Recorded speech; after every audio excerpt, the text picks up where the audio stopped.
I want to introduce myself. Thank you so much for having me, and thank you for staying so late. If you're hungry, I really appreciate it. I really appreciate your support. It's amazing to see Professor Chang's students, like so Cantonese, and I'm from Hong Kong, by the way. I grew up in Hong Kong, and I came to the States to get my PhD. I graduated from UC Irvine, but I did 2 years of coursework here at UCLA, and my research is on Hong Kong cinema. I'm also a musician, so my life is all about Hong Kong studies and music. And I want to introduce something to you, which is somewhat similar to what we're doing today, but also different. So Professor Chang told me that today you're going to do something about Cantonese opera. I don't sing any Cantonese opera. I can't sing opera, but I'm a pop and jazz musician. So when she told me that, I told her that I'm actually doing a research project on Joseph Poole. Have you heard? How many of you know Joseph Poole? Gu Ga Bai? Of course. Yes. Okay, so tell me, who's Gu Ga Bai?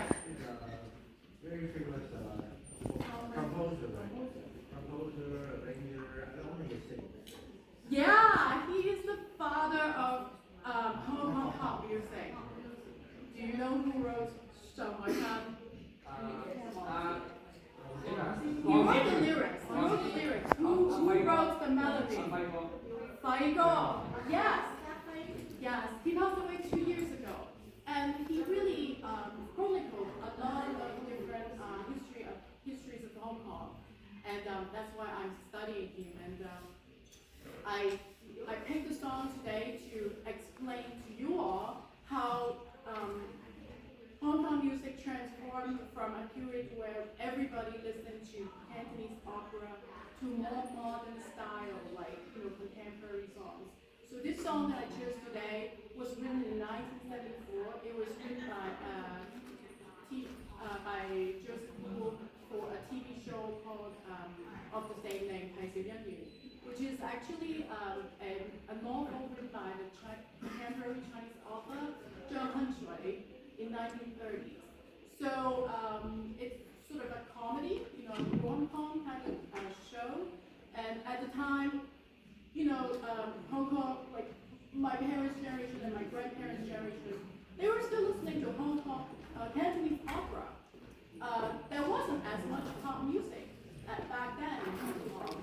And Joseph Poole decided to use a British Chinese singer, Sandra Lang, to sing this song, to kind of like keep it up, make it modern and more relatable with the young people. But he also retained some of the influence of Cantonese opera in this song. So I thought this is a really strange combination, but it also explains so well about the historical trajectory of Hong Kong. So I hope it demonstrates that. No, but Aubrey, did you tell them about your radio station program? Oh, yes. Yes. That's how we met. Yeah. So I do so many things. I'm also a radio host. I have an AM radio show in LA, and just 2 weeks ago, KK was on my show, and we talked about music and all that. So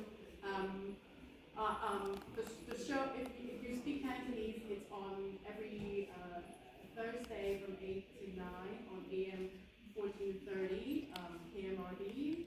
And I'm also forming a new organization to preserve